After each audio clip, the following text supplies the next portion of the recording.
दयाल साहब कि चाइना है, यूएस है और रशिया है, तो एक कह सकते हैं कि बैलेंस बना के चलना होगा। ये मैसेज प्रधानमंत्री मोदी ने यूएस के साथ भी रिलेशन में दिया कि हम आपके साथ भी बना के संबंध रखना चाहते हैं, चाइना के साथ भी दिया, रशिया के प्रेसिडेंट यहाँ पर आए हुए हैं। इस बैलेंस बनाने में क्या चैलेंजेस आने वाले हैं आपके हिसाब से?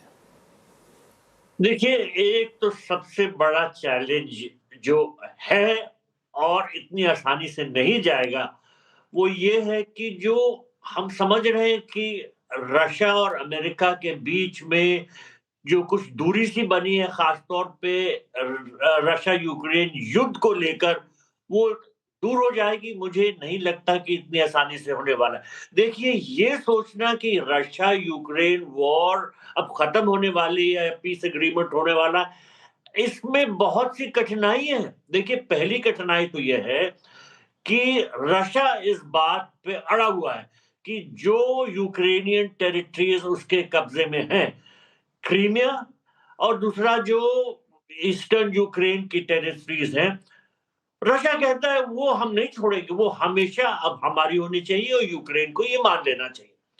यूक्रेन कहता है हम अपनी कोई टेरिटरी नहीं त्यागने को तैयार हैं और हम लड़ते रहेंगे जब तक हमारी टेरिटरीज वापस नहीं आती।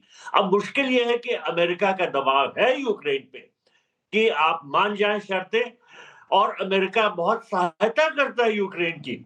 लेकिन देखिए, साथ-साथ ये भी एक बात महत्वपूर्ण है कि यूरोप जो है उसके संबंध अमेरिका के साथ अच्छे हैं, और अब यूरोप जो है वो कोशिश कर रहा है कि अमेरिका का जो रुख है वो थोड़ा नरम किया जाए और जो यूक्रेन पर अमेरिका दबाव डाल रहा है उसको कम कराया जाए।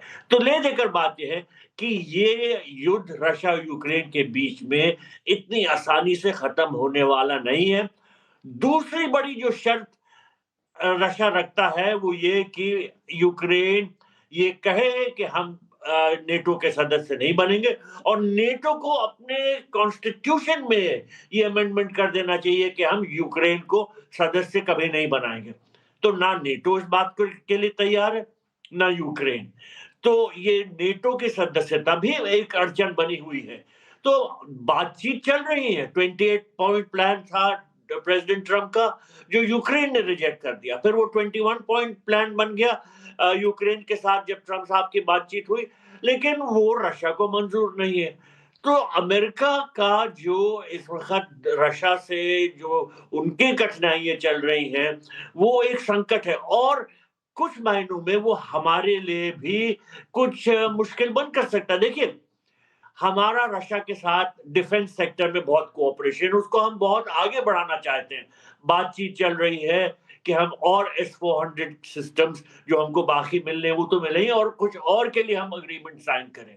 और फिर S-500 की बात चल रही है। इसके अलावा Su-51 की बात चल रही है, 5।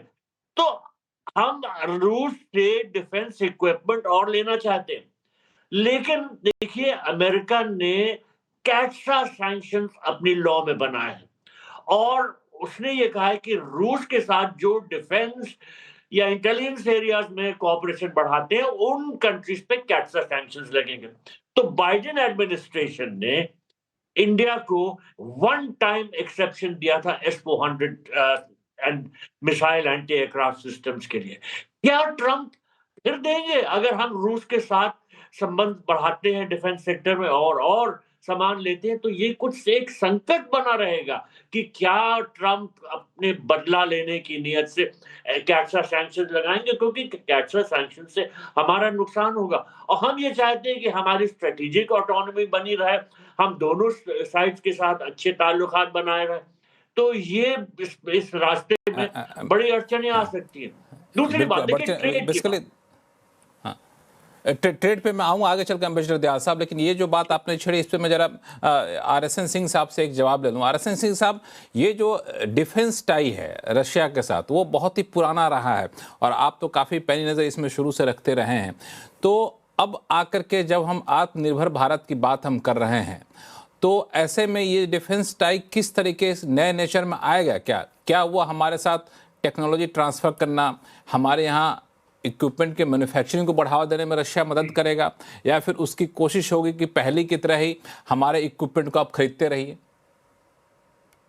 देखिए, दुनिया में कोई 4-5 देश हैं जो कि मेजर आर्म्स एक्सपोर्टर्स हैं। हमने शुरुआत, आपको याद होगा कि ब्रिटिश इक्विपमेंट के साथ किया था ट्रांसफर ऑफ पावर के बाद, लेकिन उसके बाद 70s में आके we switched over to the Soviet. ये उसके कई एडवांटेजेस थे। कोल्ड वॉर चल रहा था और कोल्ड वॉर में उन देशों को सशक्त किया जाता था ऑपोजिट कैंप्स से, जो कि जिसको वो एलाई समझते थे, जो उस एरिया में उनका स्ट्रैटेजी को प्रमोट कर सके। तो उस दौरान हम कुछ ऐसे जियो पॉलिटिकल हालात बने कि इन्होंने हमारा एक रिश्ता बना, एक स्ट्रैटेजिक पार्टनरशिप, जिसके तहत उन्होंने हमको जो उस समय जो बहुत दुर्लभ जो वेपन सिस्टम्स थे, माने जाते थे, वो तक दिया हमको। और वो फिर कुछ हद तक टेक्नोलॉजी का ट्रांसफर भी हुआ।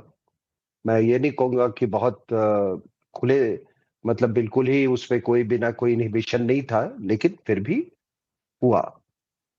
वो मुझे नहीं लगता है कि वो स्ट्रैटेजिक इक्वेशंस बदले हैं।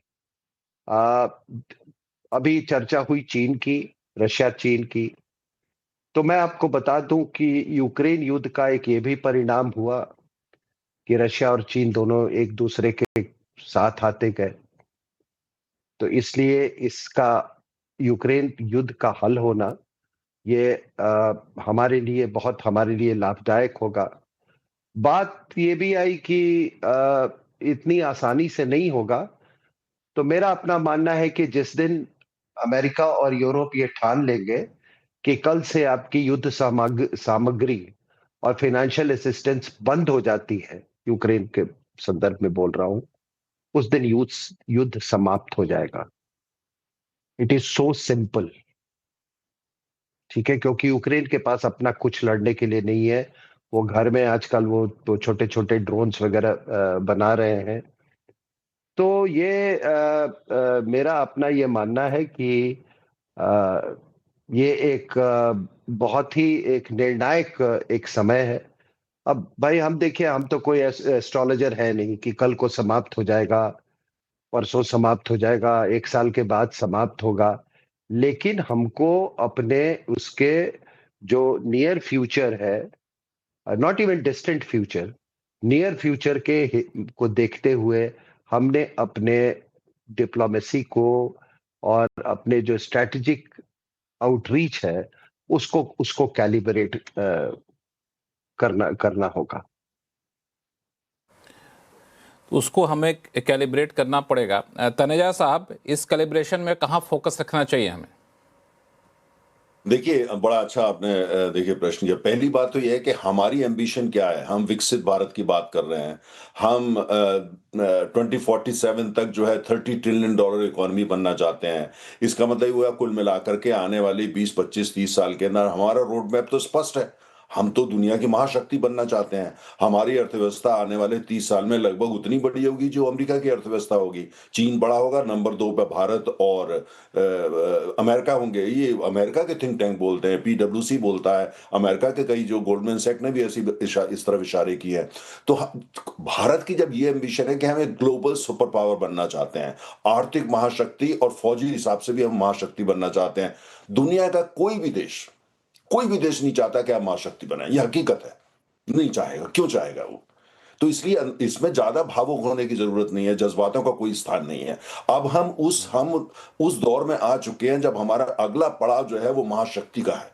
तो इसलिए हमारे पास जो है भावुक होकर किसी भी देश के साथ संबंधों को देखना, हम गलत नतीजे पर पहुंच जाएंगे। हकीकत यह है, सारे ही देश जो है कोई भी नहीं चाहता, लेकिन हमें देखना है कि हम उस स्थिति में आज हम पहुंचे हैं जहां पीपीपी पे, परचेजिंग पावर पैरिटी पे, हम दुनिया की तीसरी अर्थव्यवस्था बन चुके हैं। हम $17 ट्रिलियन की इकोनॉमी है आज पीपीपी पे।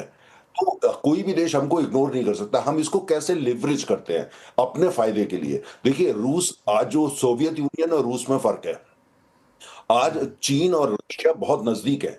हम चाहते हैं कि रूस की जो इनकी जो दोस्ती है, दोस्ती बरकरार रहे, लेकिन रूस जो है वो पूरी तरीके से वो जो चाइना है उसके इर्द गिर्द ना आ जाए। हम ये चाहते हैं, जिसको बोलते we want basically Russia to wean away Russia from China. और अमेरिका भी यही चाहता है, पश्चिम यूरोप भी यही चाहता है। दूसरी तरफ हकीकत यह है कि हमको पूंजी चाहिए, हमको टेक्नोलॉजी चाहिए और हमको बाजार भी चाहिए। सबके लिए भी अमेरिका भी हमारे लिए बहुत इंपॉर्टेंट है, इसीलिए हम क्वाड के मेंबर हैं और इसीलिए जो इंडो पैसिफिक हमें उनकी जरूरत है।